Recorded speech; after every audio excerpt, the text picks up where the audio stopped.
Hey everyone, RB Computer Education master classes Microsoft word chapter 5 में आपका स्वागत है। आज इस चैप्टर में हम लोग एक एप्लीकेशन लिखेंगे और उसमें कुछ फॉर्मेटिंग के स्टाइल्स, पैराग्राफ्स के स्टाइल्स, फॉन्ट स्टाइल, फॉन्ट के अलावा अलाइनमेंट, अंडरराइटिंग, ये सारे टूल्स हम लोग इसमें यूज़ करेंगे। और इसमें हम लोग एक लिस्ट के आगे सब लिस्ट के आगे सब लिस्ट, ये ऑप्शन भी हम लोग इसमें यूज़ करेंगे। तो चलिए ठीक है, शुरू करते हैं आज का चैप्टर। तो मैं एक ब्लैंक डॉक्यूमेंट से जहाँ पे क्लिक करता हूँ और ब्लैंक डॉक्यूमेंट जहाँ पे क्लिक करने के बाद अब मैं एक एप्लीकेशन लिखना चाहता हूँ। मेरे पास एक एप्लीकेशन है जो मैं अपने एक रिसिपेंट को लिखना चाहता हूँ और कुछ स्टेट्स की जानकारी मैं अपने रिसिपेंट को देना चाहता हूं। तो किस तरीके से हम लोग एप्लीकेशन लिखते हैं? एप्लीकेशन का एक यूनिवर्सल एक्सेप्टेड स्टाइल होता है कि जब भी आप कभी कोई एप्लीकेशन लिखो, एप्लीकेशन का जो रिसिपेंट का एड्रेस है और जो भेजने वाला उसका एड्रेस है, किस सब्जेक्ट से रिलेटेड आप लोग अपना जो एप्लीकेशन लिख रहे हैं वो डेट साथ में डालना, और नीचे सिग्नेचर के लिए एक कॉलम हमें बनाना पड़ता है और बीच में हम लोग अपनी इन्फॉर्मेशन जो है वो लिखते हैं। तो हम लोग उस प्रोफेशनल फॉर्मेटिंग स्टाइल में लिखेंगे और किस तरीके से हम लोग इसको स्टाइलिंग को चेंज करते हैं या अप्लाई करते हैं वो आप लोगों को यहाँ पे सीखना है। तो सबसे पहले मैंने एक ब्लैंक डॉक्यूमेंट ओपन करा है और ये ब्लैंक डॉक्यूमेंट किस तरीके से ओपन करते हैं ये हम लोग अपने जो लास्ट हमारे चैप्टर थे उनमें हम लोग देख चुके हैं। तो मैंने एक रॉ डाटा जहाँ पे ऑलरेडी टाइप कर लिया है, क्योंकि अगर हम लोग टाइपिंग के लिए बैठेंगे तो हमारा जो चैप्टर है वो बहुत लंबा हो जाएगा। तो अब मैंने कुछ टेक्स्ट जो है वो ऑलरेडी यहाँ पे अपनी टाइप कर रखा है और वो टेक्स्ट यहाँ पे मैं पेस्ट कर देता हूँ। वो मैंने कॉपी कर रखा था और पेस्ट हमने यहाँ पे कर दिया है। अब ये जो टेक्स्ट आप लोग अपनी स्क्रीन के ऊपर यहाँ पे देख पा रहे हैं, अभी ये कुछ सेंस नहीं बना पा रहा है, यानी कि इसका जो स्टाइल है वो लेटर वाला नहीं लग रहा है। लेकिन क्या है कि मैंने जो भी टाइप करा है, मैंने कुछ पैराग्राफ्स जहाँ पे टाइप करे हैं। पैराग्राफ का मतलब क्या होता है कि जब भी आप टाइप करते करते एंटर प्रेस कर देते हैं तो माइक्रोसॉफ्ट वर्ड उसको एक पैराग्राफ कंसिडर करता है और जितनी बार भी आपने एंटर प्रेस किया है टाइप करते करते आपके उतने पैराग्राफ्स जो है वो टाइप हो चुके हैं। अभी ये जो रॉ इन्फॉर्मेशन है ये कोई मतलब कि जब कोई इसको देखता है तो प्रॉपरली नहीं समझ पा रहा है कि ये क्या कन्वे करना चाहता है, मैसेज क्या देना चाहता है। तो हम इस रॉ डाटा को एक प्रोफेशनल लुक में कन्वर्ट करेंगे। आपको जब भी कोई आपके पास कोई प्रॉब्लम है आपको वो टाइप करनी है और टाइप आप लोगों को पता है टाइपराइटर मतलब कीबोर्ड के द्वारा हम लोग टाइप करते हैं और इन्फॉर्मेशन हमारी इस तरीके से यहाँ पे टाइप हो जाती है। अब जब भी आप किसी को लेटर लिखते हैं तो लेटर नॉर्मली क्या होता है कि जिस भी मतलब कि कंपनी के द्वारा या जिसके द्वारा भी लेटर भेजा जाता है तो एक लेटर हेड के ऊपर ही जो जितनी भी बिजनेस कम्युनिकेशंस होती हैं ज़्यादातर लेटर हेड के ऊपर ही की जाती हैं। तो अब मान लीजिए जो लेटर हेड है और हम लोग अपना जो स्टाइल है वो कंपनी हमारी जो है वो आरबी कंप्यूटर एजुकेशन है और इसको हम लोग एक लेटर हेड की तरह एक हेडिंग जहाँ पे बनाएंगे। तो मैं इनको सेलेक्ट कर लेता हूँ क्योंकि अभी तो हमने raw same as it is ही सभी में टाइप कर रखा है, लेकिन जब इसका फाइनल लुक आपके सामने आएगा तो आप इसको देख पाओगे कि किस तरीके से ये हमें दिखाई देता है। तो सबसे पहले मैं ये दो हेडिंग को सिलेक्ट करता हूँ और इसको मेरे को सेंटर में लेके जाना है। सेंटर के लिए हम लोग इसको अलाइन सेंटर कर देते हैं। उसके लिए आप लोग Ctrl+E भी दबा सकते हैं और ये शॉर्टकट टूल जहाँ से इसको भी दबा सकते हैं। अभी ये सेंटर में हो गया, लेकिन अभी भी इसकी फॉर्मेटिंग जो है वो मेरे को अच्छी नहीं लगी है क्योंकि अभी ये लेटर हेड स्टाइल में नहीं बन पाया है। तो लेटर हेड स्टाइल में बनाने के लिए मेरे को एक तो पहले जहाँ पे जो गैप है इसको ख़त्म करना है और इसमें स्पेस मेरे को नहीं चाहिए। तो मैं यहाँ पे एक तो राइट क्लिक करके पैराग्राफ में जाके इसकी सेटिंग चेंज कर सकता हूँ, या यहाँ पे जो मेरे पास शॉर्टकट टूल्स है ये ग्रुप यहाँ पे लगे हुए हैं, यहाँ पे मैं क्लिक करता हूँ और ये पैराग्राफ वाले ऑप्शन में यहाँ पे आ जाता हूँ। और इसको हम लोग ऑलरेडी पहले वीडियो में भी सीख चुके हैं। अब हमारे पास क्या है कि ये वाला जो फर्स्ट पैराग्राफ है इसके बाद एक स्पेस है, यानी कि आफ्टर स्पेस है, या सेकंड पैराग्राफ के बिफोर में स्पेस है। तो अब जैसे ही हम लोग जहाँ पे सिलेक्ट करते हैं, ये आपको आफ्टर पैराग्राफ स्पेसिंग जो है वो बता रहा कि 8 पॉइंट का जहाँ पे वाइड फॉन्ट जो है वो स्पेस है। आप इसको 0 कर दीजिए, यहाँ पे 0 कर दीजिए। और लाइन स्पेस जो है, एक लाइन के बाद दूसरा लाइन, ये मल्टीपल है, हम इसको सिंगल लाइन स्पेस में लेके आना चाहते हैं। आप यहाँ पे क्लिक कीजिए और सिंगल पे क्लिक कर दीजिए और ओके यहाँ पे प्रेस कर दीजिए। अभी एक मेरी फॉर्मेटिंग जो है हमने अप्लाई की है, एक तो हमने इसको लाइन सेंटर में करा है, दूसरा हमने यहाँ पे इसका जो लाइन स्पेस है वो हमने ख़त्म करा है। अब हम आरबी कंप्यूटर एजुकेशन को थोड़ा सा बड़ा करना चाहते हैं ताकि ये हमें प्रॉपरली इस तरीके से नज़र आए, प्रोफेशनल तरीके से, जिस तरीके से एक लेटर हेड का हेडिंग हो सकता है। तो हमने आरबी कंप्यूटर एजुकेशन को सिलेक्ट कर लिया और यहाँ पे पहले इसका साइज़ हम लोग देखेंगे, कहाँ पे आपको जो साइज आपको फिट लगता है आप वो सिलेक्ट कर सकते हैं अपने डॉक्यूमेंट के अकॉर्डिंगली। और जैसे मैंने 28 यहाँ पे साइज जो है वो ले लिया। ये जैसे ही हम लोग यहाँ पे क्लिक करते हैं और साइज के ऊपर लेके आते हैं, ये प्रीव्यू में भी हमें बताता है कि साइज कौन सा आपको किस तरीके से जहाँ पे नजर आएगा। तो मान लीजिए मैं जहाँ पे 26 के लिए अप्लाई करता हूँ। अब इसका जो स्टाइल है, जो फॉन्ट है, ये भी मेरे को चेंज करना है। तो फॉन्ट मेरे पास एक यहाँ पे लिस्ट में देखता हूँ, जो फॉन्ट मेरे को अच्छा लगेगा वो मैं यहाँ पे सिलेक्ट करूँगा। यहाँ पे बहुत से आप लोगों को ऑप्शंस मिलते हैं, अलग अलग तरह के स्टाइल है, लेकिन ये वाला स्टाइल है, एक फॉन्ट है जहाँ हमारे पास वहन स्क्रिप्ट, ये वाला हमने सिलेक्ट कर लिया है। अब इसमें हमें और स्टाइलिंग जो है वो अप्लाई करनी है। मैं चाहता हूँ कि मेरे को ये एक मतलब कि कलर के बीच में लिखा हुआ नज़र आए। तो इसके लिए हमारे पास एक बकेट टूल है जो हम लोग पहले भी यूज़ कर चुके हैं। अब ये वाला टूल है, हम लोग यहाँ पे इसको फिल कलर यहाँ पे हम ऑप्शन यूज़ करते हैं, आप इसको शेडिंग के नाम से भी जानते हैं। तो हम लोग जहाँ पे क्लिक करते हैं और मैं इसको एक बिल्कुल जो डार्क ब्लू कलर है हम लोग ये सिलेक्ट करते हैं। और जैसे इसको आप डार्क ब्लू पे लेके आते हैं, फॉन्ट का जो कलर है वो ऑटोमेटिकली वाइट यहाँ पे हो चुका है। तो आप और भी कोई कलर जो भी आप रखना चाहते हैं, जो आपकी कंपनी का स्टाइल है या थीम है, या आप उसका स्टाइल जहाँ पे ले सकते हैं। अभी फ़िलहाल मैं ये ब्लू कलर को जहाँ पे सिलेक्ट करता हूँ और इसको मैं बोल्ड कर देता हूँ। बोल्ड करने से थोड़ा सा जो मेरा टेक्स्ट का हेडिंग है उसकी लुक जो है वो और प्रोफेशनल मेरे को लगती है। अब एक ये वाला हमारे पास हो गया। अब ये वाली टैग लाइन जो वन स्टॉप सोल्यूशन है, इसके ऊपर मैं डिफरेंट कलर अप्लाई करना चाहता हूँ। इससे मिलता जुलता जो भी कलर मेरे को लगता है मैं यहाँ पे अप्लाई करूँगा। और यहाँ पे ब्लू की लाइन में ये वाला ऑप्शन हम लोग ले सकते हैं। और इसको मैं इटालिक करना चाहता हूँ क्योंकि इसकी लुक इस तरीके से लगनी चाहिए कि ये मेरे को प्रोफेशनल लगे। तो हमने इसको इटालिक कर दिया। अब ये मेरा फर्स्ट स्टेप जो है वो फॉर्मेटिंग का हमने कंप्लीट कर लिया है। मेरे को इसी तरह का एक लेटर हेड की तरह चाहिए था इन्फॉर्मेशन, वो मेरा एज इट इज ही यहाँ पे अप्लाई हो गया है। अब ये जो एड्रेस मैंने लिखा हुआ है यहाँ पे, एड्रेस मैं चाहता हूँ कि ये मेरे को सिंगल लाइन में आए। और नॉर्मली जब भी हम लोग कोई लेटर लिखते हैं किसी को, तो जो एड्रेस है वो ज़्यादातर राइट को ही हम लोग अलाइन करते हैं, राइट हैंड साइड को उसको रखते हैं। तो मैंने एड्रेस की जो 3 लाइंस यहाँ पे मेरे पास है, मैंने उनको सिलेक्ट किया है और इनको अभी मैं राइट में सिलेक्ट करता हूँ। जैसे मैंने यहाँ पे राइट पे सिलेक्ट कर लिया।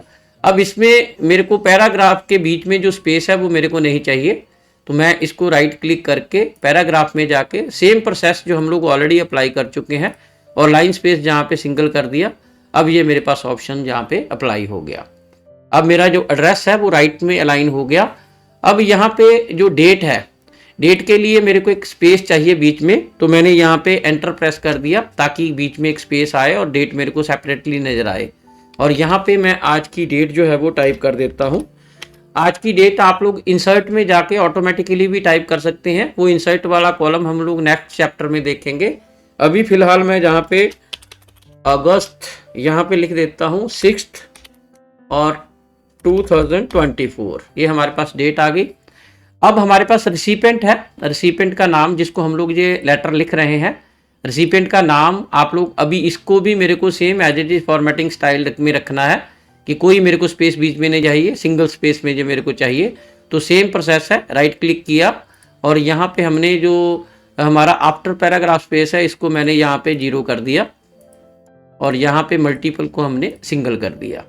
अब ये मेरा दूसरा ऑप्शन भी करेक्ट हो गया कि जिसको मैं यहाँ पे लेटर लिख रहा हूं उसका रिसिपेंट का नाम जहां पे मेरे पास आ गया और यहां पे मैंने एंटर प्रेस कर दिया ताकि जो सब्जेक्ट और एड्रेस के बीच में मेरे को स्पेस चाहिए। अब जो सब्जेक्ट मैंने यहां पे लिखा है इस सब्जेक्ट को मैं बोल्ड और अंडरलाइन करना चाहता हूं ताकि जो मेरा रिसिपेंट है इस लेटर का उसको प्रॉपरली पता लग जाए इमीडिएटली देखने से ही कि ये इन्फॉर्मेशन किससे रिलेटेड है या लेटर ये जो मेरे पास आया है ये किससे जुड़ा हुआ है।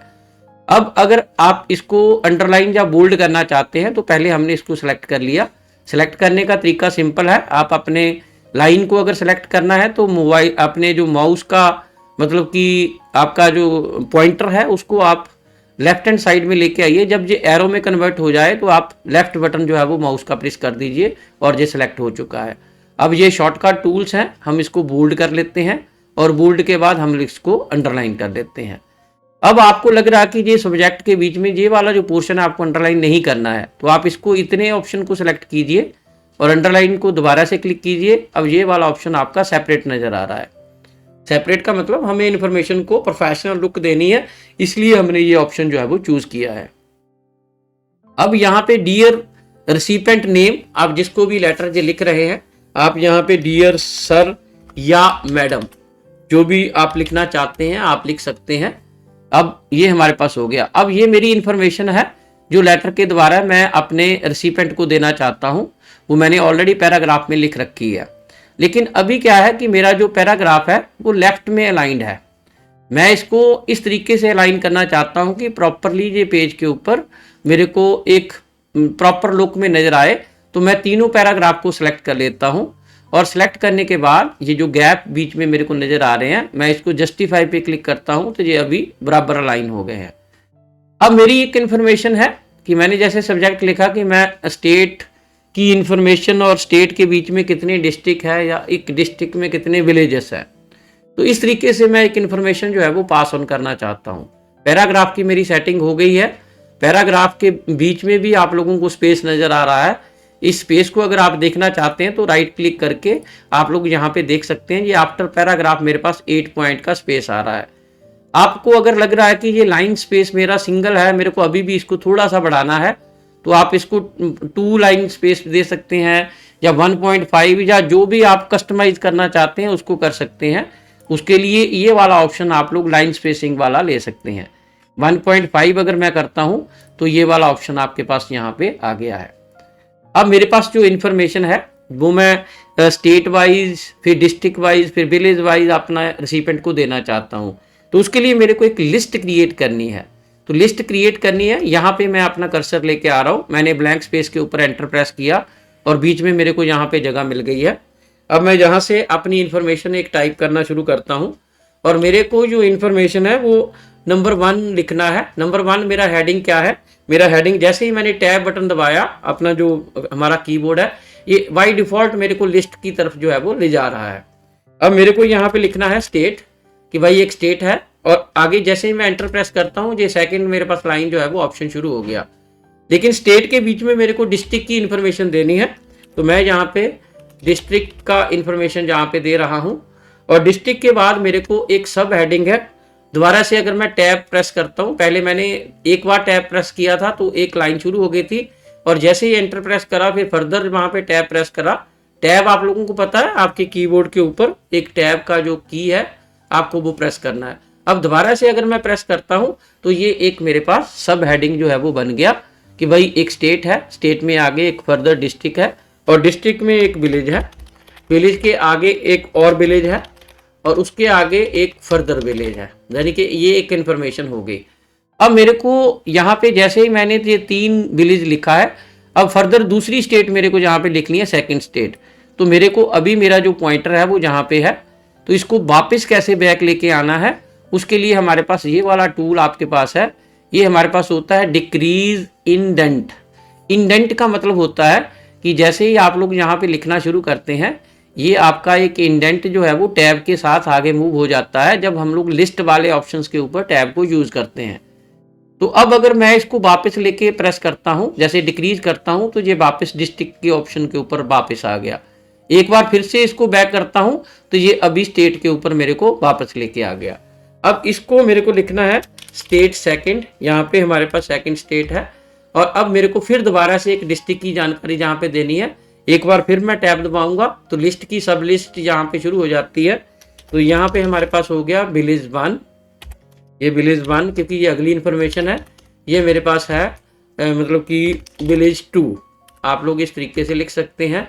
फिर हमारे पास है विलेज 3। ये इस तरीके से आप जितनी मर्जी बड़ी लिस्ट जो है वो बनाना चाहते हैं बना सकते हैं। लिस्ट में आपका एक तो हेडिंग रहेगा, एक सब हेडिंग रहेगा। अब आप लोग यहाँ पे देख पा रहे हैं कि मैं बीच में डिस्ट्रिक्ट जो है वो मिस कर गया हूँ, तो मेरे को ए वाले कॉलम में जहाँ पे डिस्ट्रिक्ट लिखना है, तो अब माउस को दोबारा जहाँ से लेके आना है और यहाँ पे आपको लिखना है डिस्ट्रिक्ट। जैसे ही आप लोग यहाँ पे डिस्ट्रिक्ट लिखते हैं, डिस्ट्रिक्ट लिखने के बाद आप एंटर प्रेस करेंगे तो ये वाला मेरा ऑप्शन जो है बी पे कन्वर्ट हो गया। अब मेरे को फर्दर जहाँ पे दोबारा एक बार टैब दबाना है, तो जैसे ही मैंने टैब दबाया अब मेरा यहाँ पे सब हेडिंग जो है वो बन गया जहाँ पे। अब इसके ऊपर फिर दोबारा से आपको टैब दबाना है और यहाँ पे फिर आपको टैब दबाना है। इस तरीके से ये मेरा एक लिस्ट बन गया है जिसमें स्टेट 1, स्टेट 2, स्टेट 3। अब हम लोग क्या चाहते हैं कि हमें जो गैप जो है इसके बीच में मेरे को प्रॉपरली अभी ठीक नहीं लग रहा, मैं इसको रिमूव करना चाहता हूँ। तो मैंने इसको दोबारा से सिलेक्ट किया है। अब हम लोग इसको दोबारा से चेक करते हैं कि इस गैप को किस तरीके से हम लोग रिमूव कर सकते हैं। आप अगर राइट क्लिक के ऊपर क्लिक करोगे और पैराग्राफ के ऊपर क्लिक करोगे तो यहाँ पे आप देख पा रहे हैं कि हमारे पास जो है वो 8 पॉइंट का आफ्टर पैराग्राफ जो है वो स्पेस आप लोगों को मिल रहा है। तो हम लोग इसको रिमूव करते हैं। तो यहाँ पे रिमूव कर दिया 0 और लाइन स्पेस यहाँ पे कर दिया सिंगल। जैसे ही आप प्रेस करते हो अब आपकी जो लाइन है फॉर्मेटिंग जो है वो आपकी प्रॉपर हो चुकी है। अब इसके बाद मेरे को नहीं लिखना है विलेज के बाद, तो आप यहाँ पे अपना कर्सर लेके आइए और एंटर प्रेस कीजिए, ये बीच में आपको गैप मिल गया।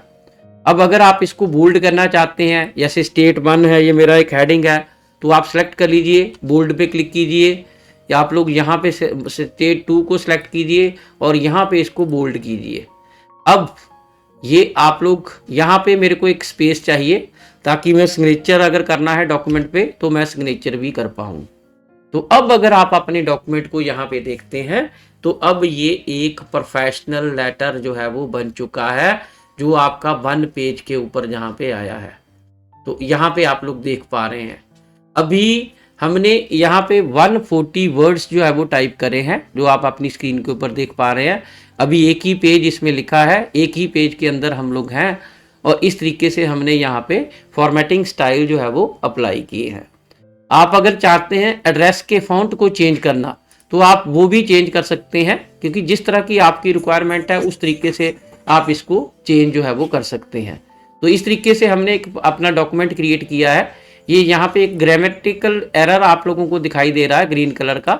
अगर मैं यहाँ पे राइट क्लिक करता हूँ तो ये मेरे को सुजेस्ट कर रहा है कि भाई आपका जो बीच में आपने जो 2 पॉइंट लगाया इसके बीच में आपको गैप नहीं रखना है, तो आप इसको हटा सकते हैं। अगर आप इसको इग्नोर भी करना चाहते हैं तो इग्नोर कर सकते हैं। इसको अगर मैं बोल्ड कर लेता हूं तो ये और मेरे को लुक इसकी अच्छी लगती है, तो यहाँ पे मैंने बोल्ड कर लिया है और ये एक मेरी इन्फॉर्मेशन जो है वो अब तैयार है। अब मैं अपना लेटर जो है वो अपने रिसिपेंट को थ्रू पोस्ट भेज सकता हूँ या ईमेल के द्वारा भेजना चाहता हूँ, जिस भी तरीके से मैं भेजना चाहता हूँ तो मैं भेज सकता हूँ। इस चैप्टर में हमने काफ़ी स्टाइल जो है वो देखे हैं। हमने हेडिंग जहाँ पे अप्लाई करना देखा है, फिर अलाइनमेंट हमने जहाँ पे देखा है, लाइन स्पेसिंग किस तरीके से हमने सेट करा है, बिफोर आफ्टर पैराग्राफ स्पेसिंग हमने जहाँ पे देखा है, बोल्ड, अंडरलाइन और यहाँ पे इटैलिक वाला ऑप्शन भी हमने यूज़ किया है। और यहाँ पे जो मेन हमने यहाँ पे यूज़ किया है वो हमने एक लिस्ट है, लिस्ट की आगे सब लिस्ट है और सब लिस्ट के आगे सब लिस्ट है, यानी कि स्टेट, डिस्ट्रिक्ट, फिर विलेज। इस तरीके से ये हमने एक प्रोफेशनल लुक देके अपना एक डॉक्यूमेंट जो है वो क्रिएट किया है। अब अगले चैप्टर 6 में हम लोग टेबल क्रिएट करना देखेंगे।